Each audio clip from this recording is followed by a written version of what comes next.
Welcome back to another episode of the Real Ballers Read podcast.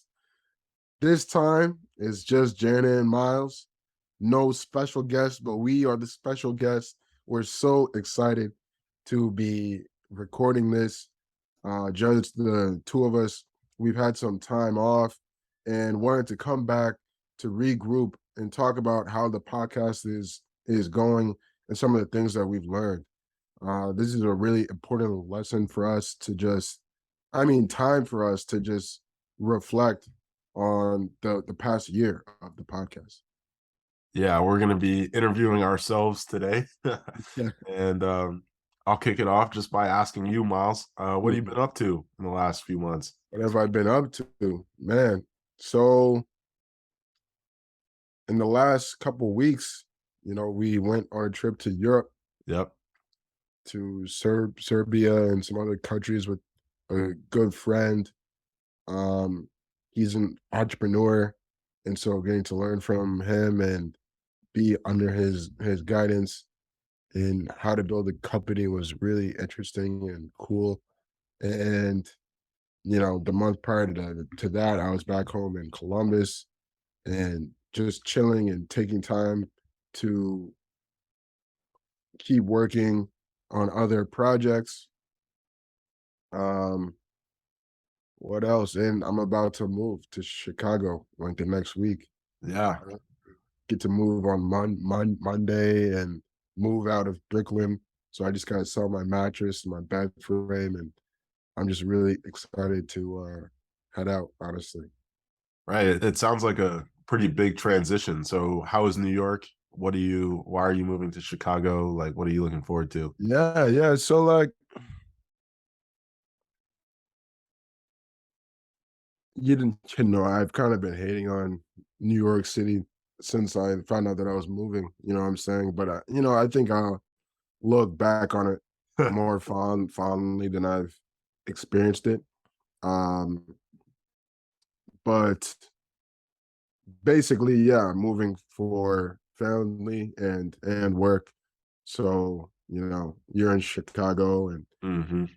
my new job with Compass College Advisory is in Chicago. So just excited to, you know, begin further my career in education with college consulting and, you know, growing that. And I don't even know. We're so unused to being interviewed, bro, that it's I just like know. I know. we gotta get better at this. I love it though. Yeah, it's I, great. yeah. Yeah. What have you been up to these last couple of months though? Oh man. Well, the first thing was definitely moving back from Germany. My fiance Simone, shout out, she retired from professional volleyball and decided to come back home.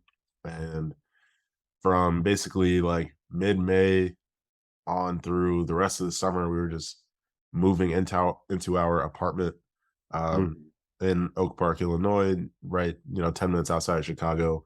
It is mhm, an incredible space. I love our apartment and I love being nearby so many of our friends. I mean, I think I was talking about it with her last night. I think one of the really special things about just like this new chapter for us is how excited people are when they like visit our apartment. I mean, mhm. when you and our sister Grace and our parents came, um, there's just so much excitement around like, just the neighborhood and our apartment. And I think that was a really good feeling just for signaling that, like, not only are we making good choices for ourselves, but for everyone around us that we care about. And I think us definitely having like a stable home here made it a lot easier to, convince you to move to Chicago. I mean, we haven't been in the same place together in the whole time that we've been doing Real Ballers Read, really, except for those first few months at DA and then in Dayton for a little second before you went back to school. Yes. So I think that everything's gonna change, but then at the same time, everything's gonna kind of return to like, what we've always kind of been on, if that makes sense. Yeah. Um, Nah, the proximity Yeah, matters like a yeah, lot, definitely. because even with us like talking every single day, like yeah, I definitely feel like the times when we've been in the same place at the same time, we can just bounce ideas off like more frequently and just execute more on Yeah, projects literally right there in the same room. yeah, And definitely, definitely. I think everything will be easier. You know, for all the fans of the podcast, you will be hearing more episodes. And that's yeah, right. we really want this podcast now to be a just the sacred space for us to learn and grow and talk more. We really love the guest format, but we were like, we need to be more consistent in general and feel like there's so much opportunity to talk about a lot of cool things. And we just hope that y'all are just as excited as we are. Yeah, absolutely, absolutely. Because I mean, Miles, have we even talked about why we started the podcast? Like, what was I the think we kind of inspiration? did it in the first episode, but not really. Like Yeah, it but was not like really, right? Yeah. uh, See, I think that's one thing right. that we realized in Serbia was just how much um Yeah. guest forward we've been so far. I think that Mhm. we definitely needed to be because that's what felt like a real podcast to us was having Right. on guests and talking about their favorite books. I mean, it was incredibly enjoyable. We learned so much. We'll get into those lessons in a second. um but I think we started to realize as well how much Mm, we you know needed and wanted to say in order to connect with you, our listener, mhm, so much better that we weren't really making time for. And I think mm. it was a lot easier to schedule and keep up with guests when we're distanced, just because there was kind of like relatively high stakes. But we were basically having like our one-on-one podcast conversations like almost every day, really. We just got to the point where like, man, like we might as well just record these too, put a little more structure to them. uh, Yeah. but uh but yeah, no, this is definitely a great opportunity for us to just talk about what the podcast was for, how for you, Miles, has the purpose of the podcast changed. You just talked about that a little bit, but could you Mhm. get deeper into that? Yeah, so the podcast at first was an idea to have like a different kind of book podcast. When we had first thought about it, it was like, yeah, guests always like talk about their own books. You always have authors and writers having to kind of get on shows to talk about the same things every single time. But what if Hmm. there's a format in which they get to talk about the books that really created their love of reading and writing? And we just thought that would be a really excellent education for us. Um, and that was in what, spring of 2021? Feels Yeah, like a long time ago, but that was yeah, it last does. year. Yeah, Um, and right, so we've been doing it for a year now, and yeah, every single episode and guest has felt different in its own way. Always a little nervous, but always been excited to get to know someone and do the podcast at the same time. It's kind of a challenging um activity now looking back on it, and especially doing even this podcast now. I'm realizing just how anxious I have been over the last 40 episodes because I just feel really calm now. And even though this is a new feeling, it's definitely not the same feeling as when we have a guest on and I'm like, oh shit, like gotta really not perform, but just no, yeah, I think it really can be understated that like we met 40 strangers over Zoom for the first time while also trying to have, you know, an interesting slash deep conversation with them is its own challenge. Um, Mhm. but yeah, I'm trying to think of the real purpose aside from that original idea. It always just felt to have fun. Um, do you think that podcast though like ever changed in its purpose or style, or what do you think? No, not until now, I guess. Just transitioning into more casual conversations, well, more structured and casual conversations between the two of us. Um, but I think at least for me, at first, it was really just kind of doing something fun, doing something a little different. Mhm, Um, and it wasn't until a few episodes in that I realized that the podcast was really a natural extension of our, just love and practice of like reading books on our own. mhm, And, I think about the last 40 episodes and how much we've learned, um, in terms of like interpersonal skills as well as like the content and what people are actually saying that, mhm. makes it its own kind of like, grad degree, if you Yeah, would call it, definitely. that we kind of like designed ourselves, and it was fully about our own initiative, Mhm, and I think that was really cool to just see how we really did kind of create a tailor-made education for ourselves just by throwing into podcasts. um, yep, we had no experience whatsoever. Like, we really didn't know what we were doing, but we did, I yeah, think, have enough confidence in ourselves as curious and caring people, um, to, mhm, kind of like put ourselves in the ring like that. Uh, mhm, but all this is really just talking about the first lesson that we wanted to talk about, and that is go first. We really believe that the biggest lesson of this podcast was just a matter of showing the power of taking initiative, mhm, because even with all the challenges, with all the like little annoying things or the nuances that we learned and didn't expect, at the end of the day, we definitely brought 40 great people into our lives just by reaching out, just by having something that we believed in, creating the podcast, and then welcoming them into our sacred space as you described it, Miles. um mhm. and so what do you think about go first, like, in terms of the Yeah, podcast? man. Like, I think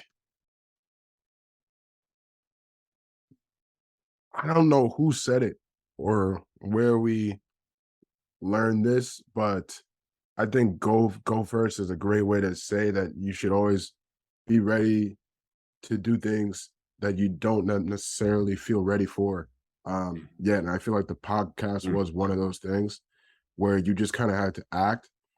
I think especially for our personality types, which are very intellectual, like we like to really think a lot about things and possibly at times overthink things. yeah. And I think like the podcast was one of the special times in times that we're growing into where it's like, no, we know that we just kind of have to take action first before we start worrying about equipment and exactly how it's gonna look or sound or Hmm. everything. Like we literally just recorded that first podcast and the audio quality was not as good as it is now. Video quality, like we were not as confident, more awkward, but like thinking about that first episode with Forrest, like it was still really fun. And you just, I was literally reading 12 week year, starting it for the first time. And I was really struck by this quote too, where the author said that like the only thing that you have to sacrifice to start living the life that you're capable of is your comfort.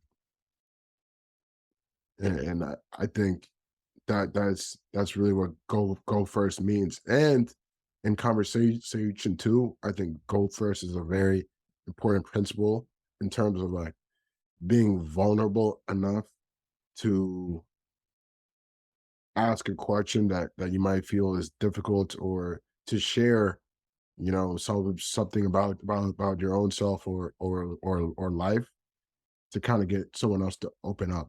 So, Yeah, oh, absolutely, yeah. absolutely. No, and that actually Mhm. makes me think as well. I mean, how would you say that your own like perspective about just like your life in general changed as we got deeper into the podcast? Well, since you asked it, it means that you have a good answer for it. I'll answer second. Okay, I'll go first then. I'll answer my own question. Uh, I think well, I was asking it because I had an answer for you, which is that I think that Dang, bro, you just gonna speak the words? well, no, I'm I'm just saying like I've observed, how I think you've changed through the podcast. And it goes for myself too, but to a lesser extent.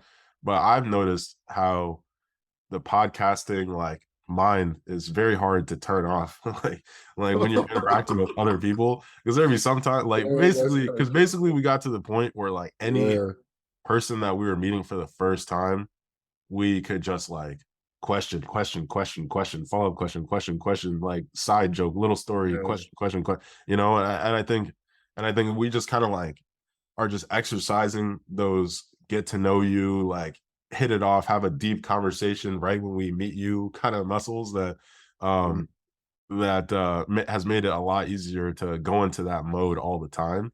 mhm, Um which I mean you kind of take it for what it is, but mhm. I do appreciate just seeing See, how that skill has grown. that might be more illusion than insight, though. And I say Really. this, like, why would we want to have a podcast with that many guests in the first place, right? I think after we started the podcast and started to ask really sharp questions for fun in a recorded setting, and we have like this track record of it, it becomes more evident in our own lives when we start asking those same sharp quiet questions. But I think you and I both had a reputation for like that kind of deep questioning prior to the podcast. You know what All I'm right. saying? No, It yeah, wasn't that's it fair. wasn't tracked specifically. But Yeah, like, right, like come on, bro. You have been known to just be sitting with folks for hours and just like talking to them and that is true. not That not is true. not grilling them. And but I think that's kind of what makes, I don't know, doing things difficult. Cause not doing things difficult. What is a better way to say? Like, so let's say that, you or I wanted to be an actor, right? And then in our everyday lives, we start acting strange, or like start to act like characters, and then folks are just like, oh, you've changed because you wanted to be an actor now. And but it's really just like how someone has interpreted you through the lens of that, like, there's there's desire to be an actor, you know what I'm saying? Yeah. And it's Okay. like change their outlook on the way you behave in general. But I think Right. that we do that for ourselves personally too. Like any time that we get like a new label, like all of our traits are like, oh, you're so this or that. It's kind of a star sign thing too, I think.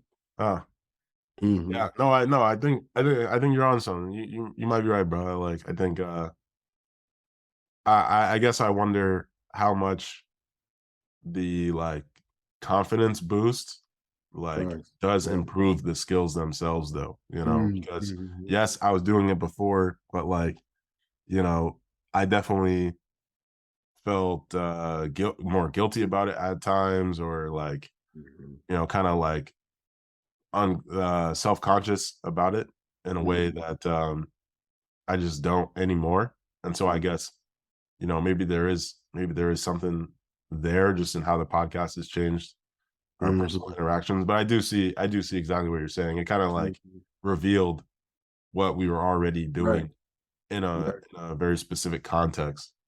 right. Yeah. So the second lesson though, um, I really like too, and it's kind of a great follow-up to go first because it is follow-up. It's literally follow up. Yeah. What do Lesson you number think 2, follow up. what do you think follow-up means for you now coming out of the podcast? Like, I feel like our concept of that concept has grown immensely. Yeah, definitely. Well, I mean, I think like when I first thought of follow up, um, I was thinking of it fully within the context of email communication because at first we are trying to reach out to people through Instagram or Yeah. email if we find their emails, or someone will be like, oh, like, don't DM me about this, go to my email. And Mhm. people are super busy, right? Especially for just like us to be emailing randomly. I mean, it's very easy for people to like just ignore it or see it and think like, oh, I'll get back to this later, and then they never do. um but we, on the other side of that, just putting our name in the hat, so to speak, like, I think we were definitely really insecure about that. Just Yeah. like even reaching out in the first place, let alone like following up. And of course, so many, or not so many, but there were a good number of people who we wouldn't have had on the podcast if we didn't follow up with. And I Mhm. think it really came down to us um realizing that we don't have to like take it personally when people don't respond the first time. If Yeah. anything, it's like kind of disrespectful to assume that they will just respond back immediately, because people have so many things going on, obviously. Um, but then, it was funny how we got to the point where the more that we were following up, we realized the more of a chance that we would get a response, even if it was no. At least, we had some sort of two-way Effect. communication with the person. And Mhm. I think, that maybe this is a way where I think the podcast actually did improve my just general life skills, because following up was always something that I had challenges with. Mhm. And realizing how, like, yeah, and kind of what you were saying, like sacrificing our comfort to follow up on email. I was like, wait a second, this isn't so bad. Like, Nah. it's like if it doesn't work the first time, there are always other tries that you can take. And I think Mhm. that was pretty empowering, just to see how important like persistence is. Um, because you really don't know like what, someone else's life or what they're going through, but Mhm. all you can do is kind of communicate in a forthright, respectful manner. Mhm. Um, and so that's kind of where like follow up was coming from. What do you think though? What is your, favorite email follow-up story from this past year? Oh, definitely Jacqueline Woodson. Yeah. Yeah, I mean, I think she's like the queen the queen of the importance of following up. I mean, Yeah. how many times did you have to email her before she had like responded? I think, like, at least 4 times the first time. Yeah, the Yeah. first time, exactly. But then we also got introduced to her by Nina Collins, our second guest. Shout out to her. Right. Um, so we got Mhm. the intro from her, and then you reached out 4 times, and then she was like, "Oh, let's do this later." And then Mhm. how many was it after that? I don't remember, bro. Yeah. Well, I know that we have a thread with her now that's like close to like 30 emails. And a Exactly. lot of them are just us being like, oh, hey, like just checking in, see if you have Yeah. time. And she'll be like, oh, thanks for getting back to And me. I I honestly feel appreciate like it. you have followed up more after the podcast than Yeah. even you know what I'm saying? Yeah. So Yeah. Definitely. Definitely. yes. Um, and yeah, no, I mean that number and the thread is Mm, like very important, I think, for just mm, signaling to people like, oh, this is an ongoing conversation. I mean, right. what I really appreciate about her though was that she said up front, like, if you don't hear from me in 2 days, like, follow up again. Wow. Right. And it's Yeah, because, and I was like, wait a second, that makes total sense. Cause, if we're talking about Jacqueline Woodson, her email is probably just constantly getting flooded with crazy. stuff. After two Yeah, days, like, it's gone. Right. So you might as well just like keep going back and just kind of be humble in that check-in. Um, yeah, so that's definitely the number one story for sure with that.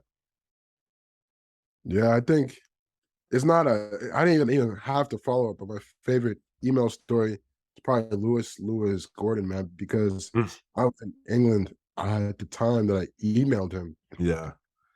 I was in this hotel room that was like Harry Potter attic small, and it was late at night. It must have been like 1 a.m. And I just like sent the email off to him. And then literally like 20 minutes later, like he has the form filled out, all beautifully for the autobiography acrobatics. Yeah. Like, awesome. It changed my life, and put me on the path to struggle for freedom. And Yeah. I was damn, like Yeah. I was so nervous to email this guy for like weeks, thinking that I had to go read all of his books and like you know yeah, yeah, and you Yeah. just email someone and you never know how they'll receive it or respond back. Yeah. And I feel like yeah, we've just been humbled by a lot of folks who even haven't gotten the chance to come on the show. Um, so Yeah, no, absolutely. Yeah, I think maybe like a corollary to how hard it mhm. is to reach out to connect with people is also how easy it is too, right? Where like, Lewis Gordon was literally an email away. Like I remember Right. when you reached out to me afterwards being like, yo, this man got back to me in like 20 minutes. Yeah. Exactly. Yeah. But I think too, I mean, I think on this point of follow up, that definitely is kind of the impetus for us, in wanting to evolve the podcast and how we run it as well. Mhm. Because, being so focused on trying to get guests on definitely takes a lot of work. And, I think we were so kind of deferential to the guest format that, Yeah, it just kind of like made our episode drops very inconsistent, and then they would pile up and they'd all be like, right on exactly. a weekend, and then we'd have to edit Close all to of them and mine. everything. Yeah, Yeah. exactly. And so yeah, now that we're gonna be in the same place, especially it's just gonna be a lot easier to be talking nonstop. Um, Hmm. it'll be fun. Yeah, Yeah. shout out to our mom too, straight up for giving us this idea probably a year ago, saying that we should start doing the podcast. Just the two of us. Yep. That's pretty much the time horizon that always fits. Is she'll start saying a year prior. Being like, man, that is a great idea. So I know. lesson three though, bro. What is it? Attention is the greatest gift that you can give to yourself and others. And what does that mean? How did you come to that from the podcast? You came to it actually. That's why I was hoping you'd speak on it more. I do remember I did actually, yes. Yeah. I think I was in one of those New York City, just, sad boy modes where I was like, man, like I'm not hanging out with any of my friends as much as I wanted to. And like, right, I think I was feeling most fulfilled by the podcast and the energy that I was, getting from the podcast. And yeah, folks talk about the attention economy and how companies are buying our attention for profit. All of this stuff with social media, but I think the primary consequence of this stuff in our lives is actually more subtle, and I think it's because we all have the expectation that we are all online all the time, and then so when your friend, doesn't respond back to your text, it feels especially worse because you know that they're off their phone doing something. But it's like you are not important enough to text back, even 2, 3 weeks out, and then so attention becomes a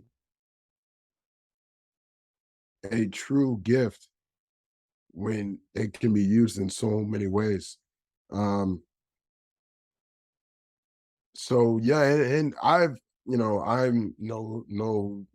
notoriously a bad texter too, but I try to replace that or to make up for that in like real life conversation, and I think that's where my attention is given best. And yeah, just the ability to actually listen to someone in person or in this format over Zoom, I think is just so much better Mhm, than other forms of communication. mhm, But yeah, I really think it's just like the whole variety of different ways to communicate. We have such high expectations on each other that I think I'm starting to bring down personally. Everyone's busy and I understand now, but I still think it feels like a rare and important gift to give to others. mhm, mhm. So that's incredible, and I want to ask, like, what exactly made the podcast so fulfilling, right? Like, is there a specific episode or story that just like really kind of like gave you that feeling of like, wow, like Mhm. this is incredible. This is what I live for. Like, you know. Hmm.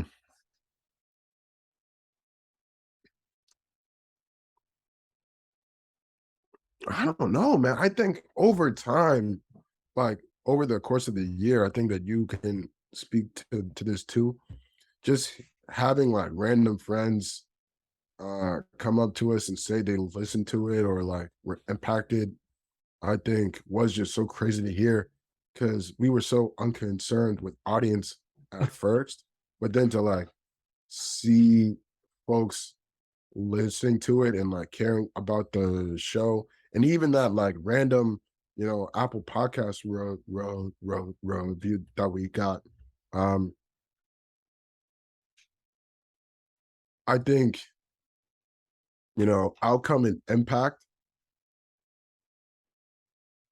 we right, we are not thinking about so much when we're doing it, but that's why when you feel it, it feels even more like special.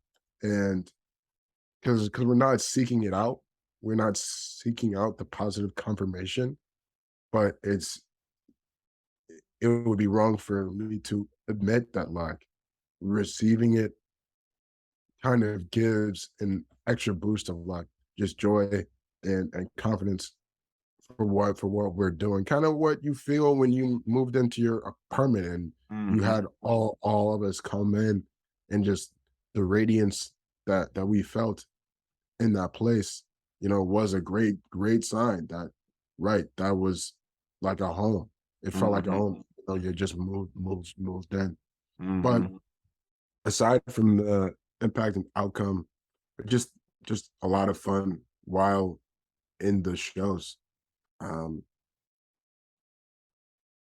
yeah. What do you Yeah, think? definitely. Well, I mean, the first story that came to mind for me was with Travis. Um Wow. because yeah,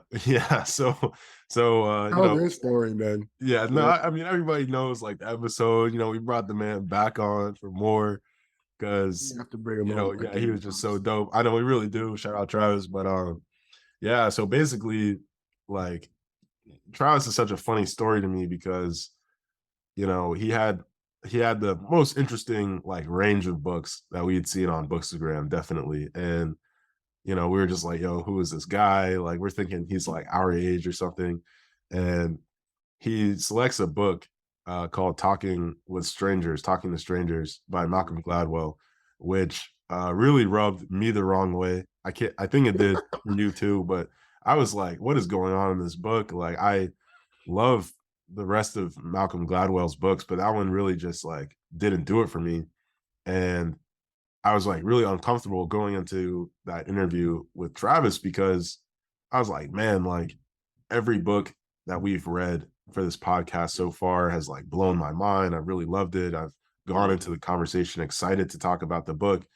Mhm. And here we are going into a conversation with somebody who apparently loves a book that I hated, right? It was literally Right, like one of the worst books I've ever read. But, we show up for the podcast and learn a few things very quickly. We learned that this is a grown man. That just black don't crack. This is a grown man. He's in the military, and he actually teaches talking to strangers to help all of his students, other soldiers, understand what it means to literally talk to strangers. And it was turned out to be a real meta conversation because we're talking about talking to strangers while we're right, talking with this stranger Travis. Um, but I think the fact that we showed up and gave him the attention that, we do for everybody on the podcast, the whole point of the podcast is to give attention to mhm, other people, and to hit it off with him as well as we did. We got to the end of that podcast and I was like, yo, like the fact that we have our different opinions on that book, like, just made it even more valuable and a funny story and exciting that we connected with them so well, right, even though we didn't like the specific book. Um, I'm sure that Travis and all the people in his life appreciate it as well. This is another thing about attention being the greatest gift is that we gave attention to Travis for, that first episode. He gave attention back to us. He did ask us questions as well. We learned a lot about each other and just the power of, giving attention. And then he went and shared that podcast with literally everybody that he knows. And it was like, right. one of our most listened to episodes just off I of think it's his yeah, enthusiasm. Yeah, just off of his enthusiasm for like, the episode and what we were talking about and really fucking mhm, with us. And that really like warmed my heart, just the spirit that he brought to the episode so much where he's like, yeah, we got to do it again. And we were like, absolutely, So right. I think that's a definite story that comes to mind for the power of attention and just how fulfilling this podcast has been. Wow, that is a great example. Yeah. Yeah, I'm I'm mad we didn't get to see Travis when we were in Eastern Europe because he's out there now, but we Yeah. just weren't even close.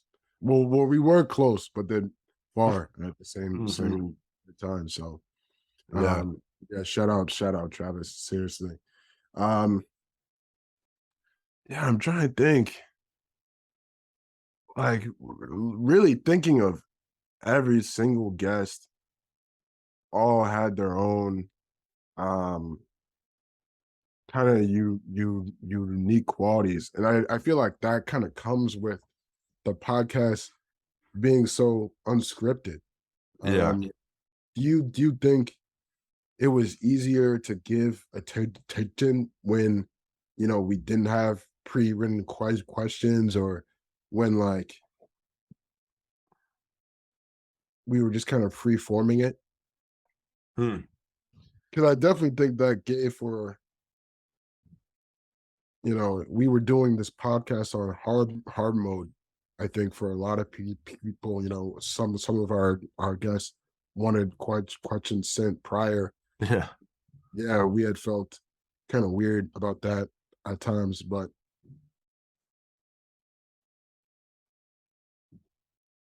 yeah, what do you think about that? And improv part of it. Yeah, I think even though we didn't have prepared questions, we did a great job of reading the books beforehand, Hmm. being on the same page with our guests as much as possible.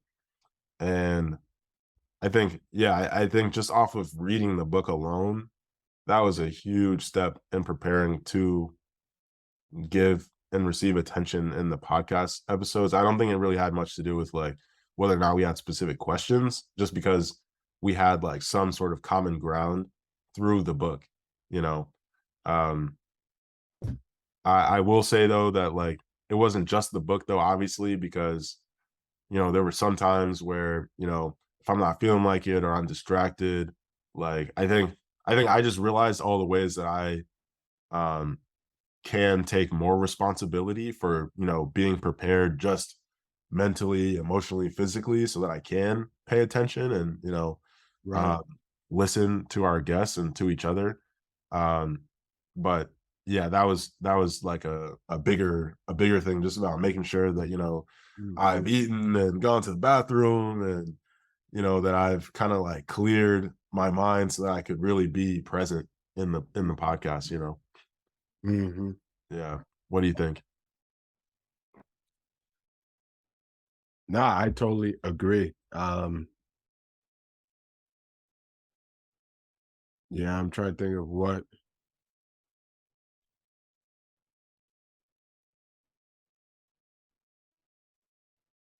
I could say differently. I think this kind of goes into our next lesson, kind of, and it's like I feel like because it was unscripted, and most of the time we didn't send pre-written questions. I feel like our questions really hit harder for guests because they felt like so um you know genuine and coming from directly from the inspiration of what they were saying Mhm. and listening intently. So I definitely feel like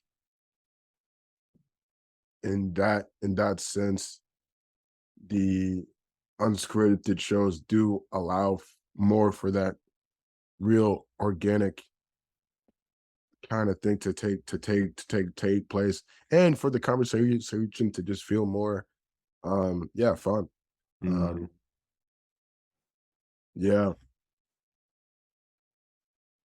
I guess we got to figure out how to word lesson 4. We always can edit this Yeah, part. yeah, I was just about to say that. I mean, I was thinking, like, because there's, like, versions of it where it could be, like, question everything or, like, questions are important. Question. I don't know, you know what I'm saying? Like, they're kinda I can't really think of any, like, punchy phrasing right now.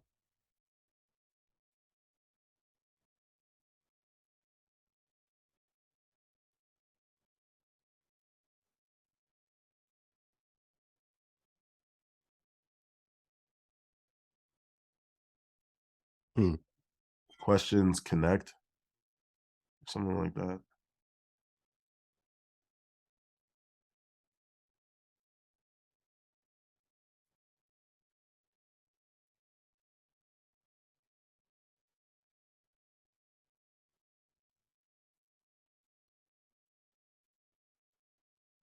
Hmm.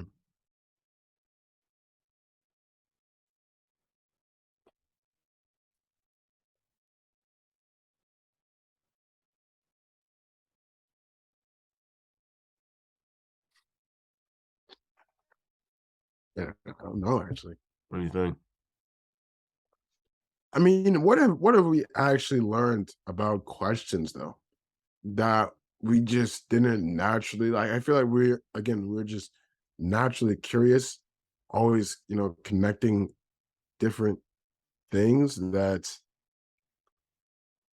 I don't know what specifically I learned about questions themselves. Okay. Um, Yeah. All right, word. Well, I mean, something that I learned about questions is that I don't even have to like I guess well, okay, I'll just let that go. You can edit that or whatever.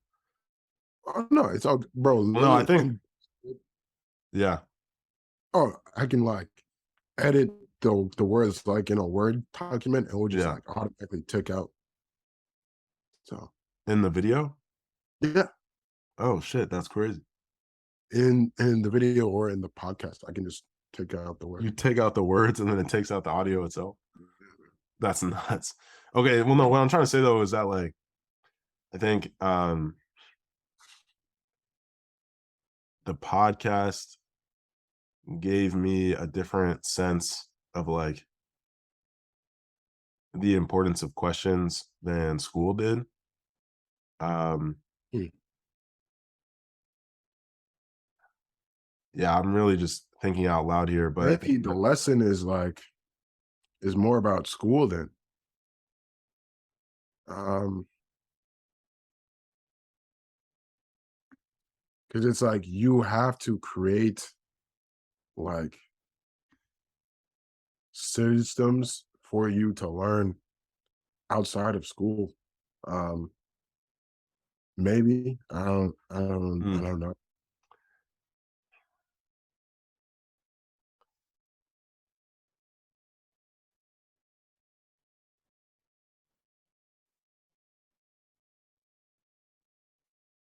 well, I was thinking that it could be something along the lines of like the importance of I don't know. Um, Mm, I guess where I was coming from with like questions on the podcast was like because it was unscripted, we'd be in these situations where I'd be wondering about something and I'll be like, wow, like I really don't know how they're going to respond to this or like what their answer is oh, going to be. that's literally perfect then, bro. And then, It's like the best questions are like ones where you like truly don't know.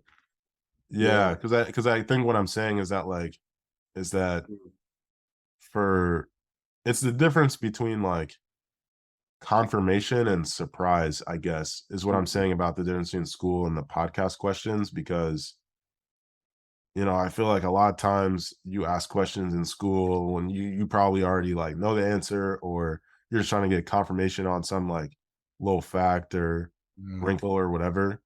Um, but questions work so differently in a podcast where we really have to embrace like what we don't know and be willing to be surprised at every step of the way. I mean, we were kind of just talking about it, just being surprised connecting with Travis, but I think that questions kind of admit or invite rather like surprise at every point. Yeah. And so my orientation towards like willingness to be surprised, like I think, you know, in basically every episode, there was a question we didn't know how someone was going to respond, and then they blew our minds with their response, and it was just like, oh snap, like that's crazy. Like, if we didn't admit that we just like didn't know what they were gonna say, like we wouldn't have gotten that great like little Yeah. nugget of an answer, And I think that goes to the point about it being unscripted and really looking at our podcast as, getting to know someone else at the same Mhm. time that we're learning from them. Um, because then the questions just come off differently than if we're just asking them stuff that we already know the answer to just because. I think Yeah. that we and everyone that listens to the podcast kind of gets a different side of whoever we're talking with, even if it's just the two of us, Yep. because of the nature of our questions. Mm, But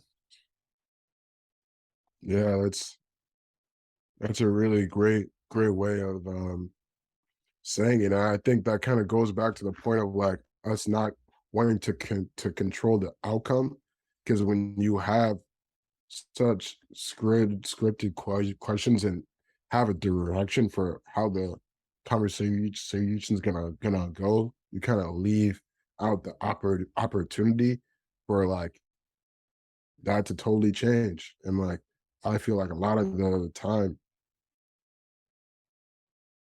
we would just follow the guest lead for like the questions that they reacted best to and allowed them to really, get in their zone of genius and express, yeah, things that we just could not know from like looking them up prior or um anything online. So Yeah, yeah. exactly. So what's the ad hoc lesson from those bars that you just spit to me? uh,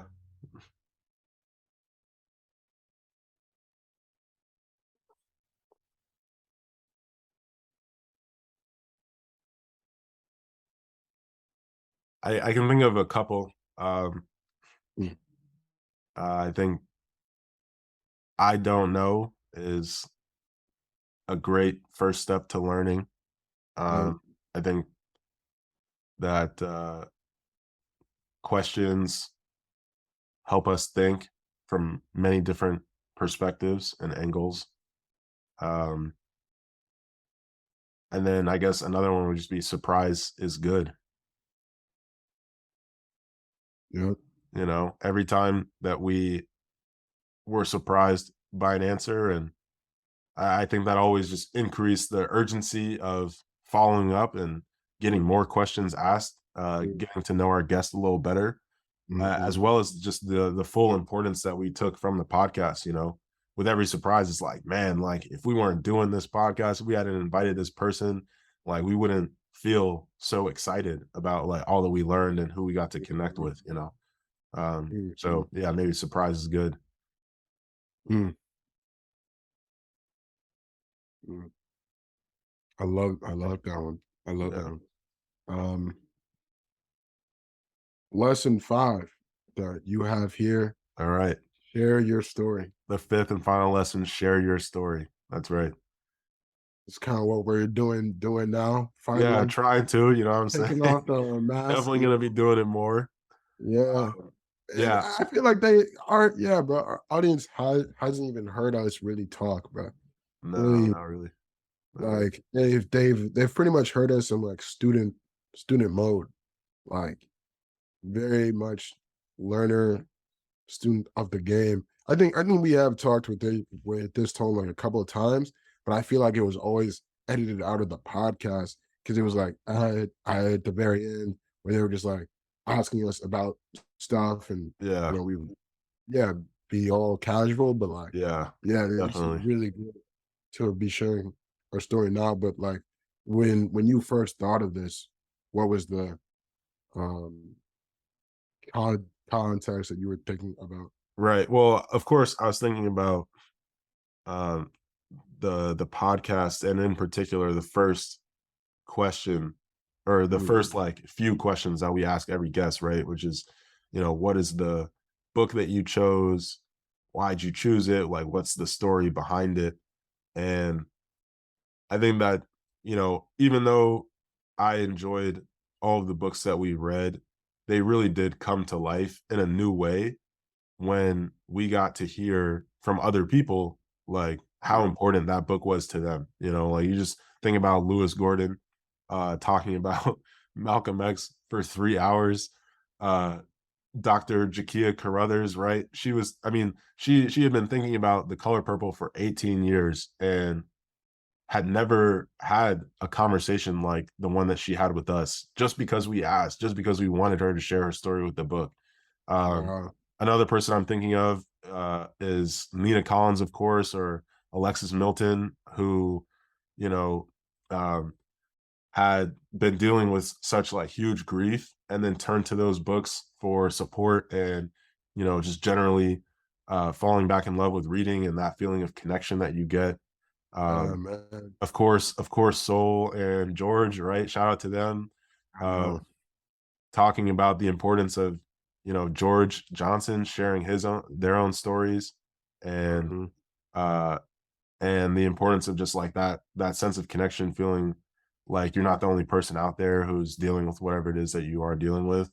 So, I mean, yeah, sharing your stories is just it was everywhere. It's everywhere in our podcast. And the only place Right, that it wasn't was us sharing our own stories. So I think I think that we got the memo from our 40 right. episodes and from, talking with our mom and Simone and just people in our lives who, really like support and are messing with the podcast. Mhm. Yeah, I was actually, though, talking with a friend last night, and I thought he was saying an interesting thing, though, and he was arguing that folks are sharing their stories too much, that they're oversharing, like, very personal things on Twitter, and, kind of putting trauma on a lot of others. And I definitely felt that argument as he was saying it. Um, I'm thinking what that means for this lesson, though, too. Like, take someone like George's book. Like, it's not on Twitter, and it feels like a little different because it's like you're choosing to read a book that's theirs, that's their story. Like, it is in that wrapping, and that story has impacted and changed so many lives, positively. Um, but then, yeah, like souls, but then also, a lot of folks are like, no, like, they're oversharing and trying to ban it. So, do you think that there is a line where censorship, or like being silent, is a smarter choice than sharing? Or do Mm, you always think sharing is best? yeah. I mean, I think it depends on a lot of different things, Mhm. but for example, you talking about the difference between George Johnson sharing their story through a book versus somebody sharing their story on Twitter, or even people sharing their story on our podcast. Like, these are all different mediums of expression, media of expression, and I think that the medium does matter, right? That's the whole Marshall McLuhan point about the Right, medium being the message. And yeah, I think that there are some ways of sharing stories that are more traumatic than others, right, or more inspiring. But at the same time, I guess I wonder, like, why. Yeah, I mean, there's definitely a responsibility here, right? Um, mhm, but I think it's more likely that people will like keep it to themselves out of fear or feeling like they're the only person, which is mhm, probably more destructive than the oversharing. I mean, we definitely do have a lot of issues with boundaries in our society, right? And like thinking either that you have no boundaries whatsoever and therefore you can like share everything, or right, like boundaries everywhere and therefore you can't share anything, right? So mhm, I think we're all mixed up in that way. Um, but sharing stories is how we connect with each other and how we relate to people. And I right, think that when you withhold sharing your stories, you kind of like you sell yourself short, you sell other people short, you sell your relationship short. I mean, it's totally, I'm not right, thinking of it in terms of like telling all your business on Twitter, right? Like, right. I'm not Yeah. thinking of it in that way See, necessarily, but even and even this even traumatic stories though, like, right, do have, you know, that that beautiful plot twist of just, helping people heal, right? When they are able That to was like what me share their me stories. So was. I yeah, think exactly. Right. that So is it's like most was. so Yeah. so it's kind of tough to say that, oh, like sharing your story is bad because you're traumatizing more people, but also there's a lot of Mm. hurt in the world. So it's like, if it's about us being more connected, feeling like solidarity with other people, then, Right. a window into that, a door into that is always grief and, pain and, fear, right? And these like negative emotions, but they can, if we so choose, help us connect deeper with Mhm. other people. So that's my first take on it. Yeah, I mean, honestly, though, the way you just said that is like, yeah, like sharing stories, communicating in general is a risk. Like, it's like living is a risk. Like, if you want to do anything, like, yeah, you just you're gonna upset or disappoint someone, but it doesn't matter, right? Because it's like even for that person oversharing possibly their stories on Twitter, right? For 10 people, they could want to block them. For the other 10, could have totally changed their life and met their best friend ever. You know what I'm saying? Yeah. So it's like a risk either way, but that's like literally doing anything. Yeah. So You it's said like living is a risk. Yeah, maybe that's another way to say lesson 5, take the leap. Or take the baby step, you know what I'm saying? It's you just gonna be a know risk. what I was thinking, actually how we might have changed from the podcast, Oh, what? a thing kind of connected to the sharing our story is kind of thinking that everyone needs a podcast. And then you were the last person to say this. And I actually do agree, but it's like also sounds like advice that you can't just give to everybody. But I think there are a specific subset of people, especially thinking about a lot of my friends, where like a podcast could be a great creative outlet just to get started. But like, what do you think about that advice? You That said you said every you said you said tell a specific number of people that podcasting is for everybody.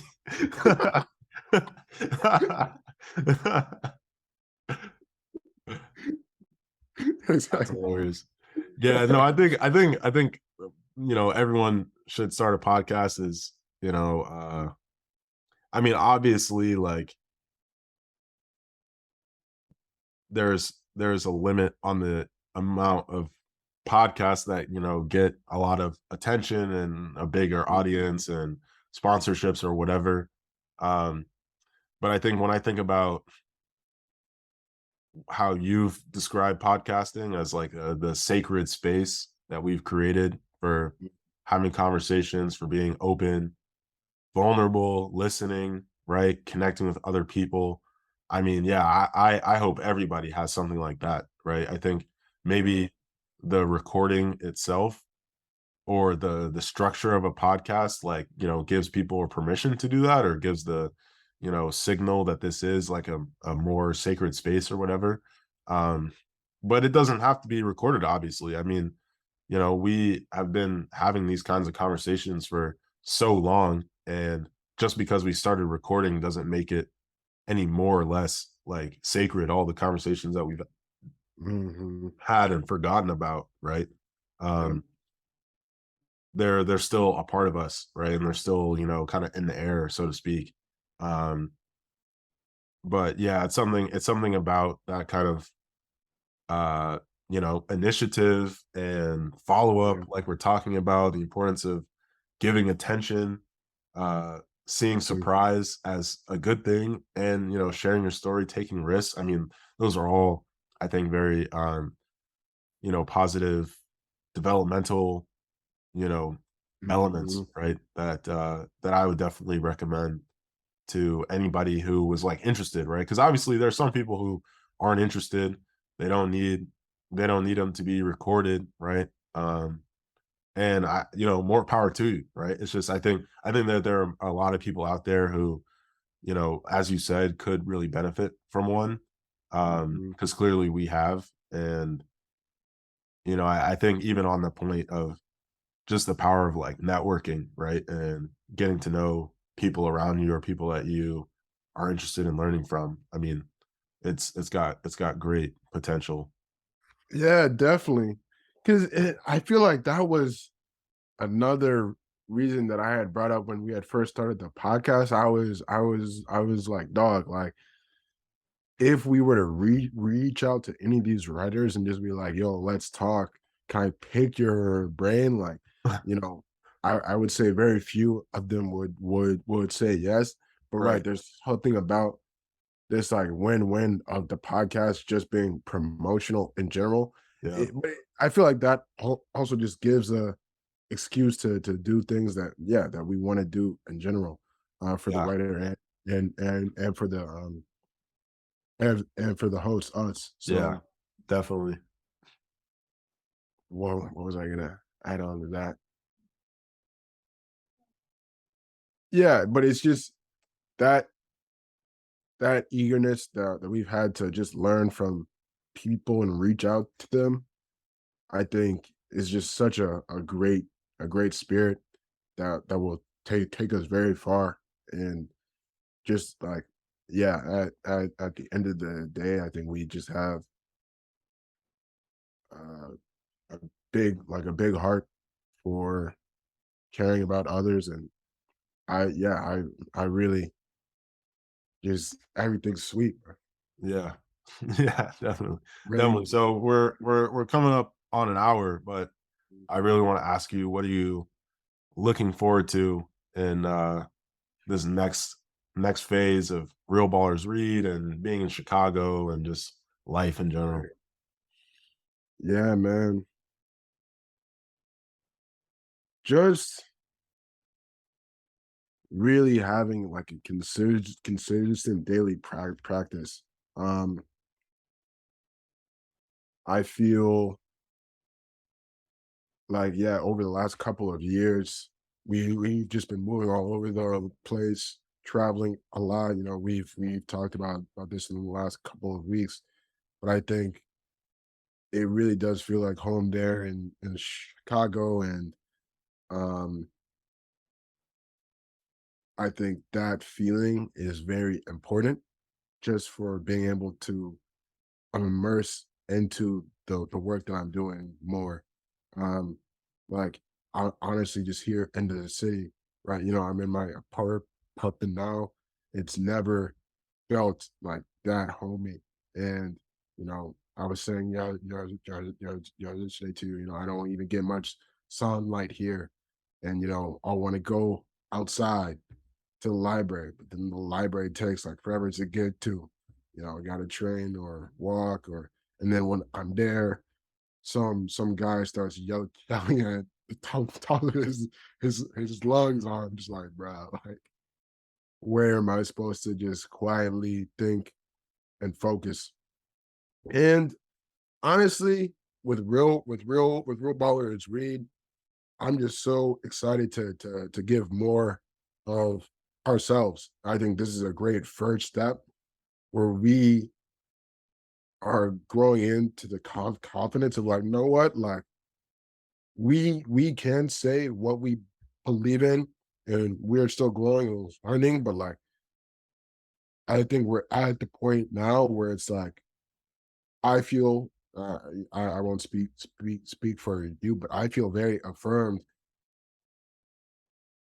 and confident in the things that I think and say, and I'm I know I have nothing to fear on that front. So just giving more, man, and starting to build the community out. I feel like we all already have a great group of friends that we've made on IG, and but to bring it more into real life, and meeting all of our guests and Man, I feel like I'm rambling on. I really gotta Ah, you're write good, bro. You're good. Yeah. all this down, but Yeah. I think it just feels like I'm excited for so many different things, but realizing all of them comes with just that feeling of like security of like being at home, and at peace, thinking of like a hierarchy of needs type deal. I think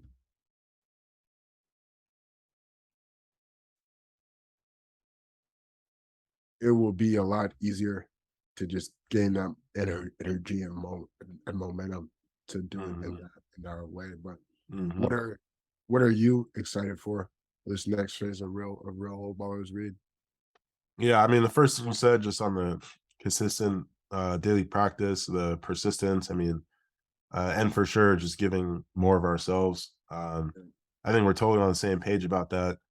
Uh, I'm really excited for getting more into like YouTube and Yeah. TikTok potentially, right? And keeping up with, obviously the podcast and actually, doing better than ever with the podcast and with that Mhm. with Instagram as we were talking about, um, lowering the bar, not being so perfectionist about just Yep. kind of what we're putting out and just doing it. And I think, yeah, I think that we have no idea who and where and how many people are out there that we can really connect with and hit it off with, continue to inspire, empower everything, um, just by like putting ourselves out there. And especially with just cranking up all the all of the recording and work even more. I mean, there's definitely uh books in sight, right? And just more writing and definitely reading, obviously. Mm. So yeah, I'm just hyped, man, all around hyped. Wow. Yeah. Yeah. Yeah. That's such a great way of putting it. And what are some of the books that you've been enjoying recently though? You just finished Elite Capture, right? Yes. Yeah, I finished the lead capture 2 days ago, and then I finished A Raisin in the Sun yesterday. Really? Yeah, yeah. I just That's spent the whole day reading it. It was so yeah, good. It was so yeah, fucking it's a good. great play. Wait, the first time we talked about Elite Capture, though, I'm pretty sure was when we talked to Terrence John to know. Really? I feel like I don't he know. might that Really? author might have came up during that Olufemi time because Taiwo? isn't he Yeah, from maybe. Georgetown, right? Yeah, yeah, he is. Yeah. Yeah. Wow. Yeah, he's dope. He's dope. He actually is like a, Midwest born and bred too. He's, kind of Oh, really? came up in Cincinnati. Wow. I met him in the spring and we're Mhm, about to teach his book for our class. mhm, And it's bro, literally like you got to read it because I mean, he's a philosopher, right? And this book reads like butter, bro. It's so smooth, like, it doesn't feel academic at all. He's got a sense of humor and he's still talking about these like really weighty topics. And I just thought you'd probably appreciate it not only for what he's talking about, but also just like the way that he's writing about philosophy. It's very accessible. And the book is only like 120 pages. Oh, So wow. yeah, it's like a real, not quick read, right? Because it's like dense intellectually, but it's not intimidating at all, right? And it's just an enjoyable, like, and Mhm, very thought-provoking book. mm, Um, and then Raisin in the Sun also like relatively short, but I mean, I got into the story and just like had to keep reading. Um, yeah, definitely a lot there that I'd love to keep talking about and writing about. mhm. But that's for next time. What about you though? What have you been reading? Yeah, I was talking about the 12-week year Yeah. earlier, but I just started that. Um, yeah, bro, there was this book I think I was telling you about called Illiterate America, Yes. Jonathan Kazalba. Yeah. Guy is tapped, bro. He's giving me definitely like the Wendell Berry vibes, Oh, but if wow. Wendell Berry used like 20 times more like stats in his book. But I think that this book specifically, he was really trying, at least in this first chapter that I read, to kind of talk about the numbers of illiteracy and kind of some of the false narratives around it. But Yeah. this book, bro, is really like mind blowing in terms of the amount of the number of Americans that can't read or write, and just how he spells out all of the impact of that societally and um economically. Like there was literally this example that he gave of a cattle worker that couldn't read the bag of poison from a bag of feed, and so Oh, shit. fed like all of these cattle, all of these cows poisoned, bro, killed like hella cattle, bro. Oh, man. But it's like that was just one story of like the profound impact, and you know, going forward in America, I think that these numbers could potentially get even worse. Just how school and learning has changed just in the last couple of years. Like I think it's really, I think that needs to be impacted, bro, at Mhm. a scale that is for us to figure out, man. Mhm. Yeah, Yeah, absolutely. Absolutely. man, this has been great, bro. Yeah, absolutely, man. This is a incredible, first episode of the Yeah, rest of the podcast, you know what I'm saying? exactly. And speaking of Spotify and Apple Podcasts, if you're listening to this episode, if you liked hearing us talk one-on-one, um, please let us know. You can DM us on our IG at Real Ballers Read, or even better, you could leave us a review on Spotify or Apple Podcasts or wherever you're listening to us from. We love to hear from you and just check in with you on how you're feeling about the podcast. If you have any topics that you'd like us to talk about, books that you'd like us to talk about or review, please let us know. We're fully open to you know you, and just we really love and appreciate you for listening in to our show, so thank you.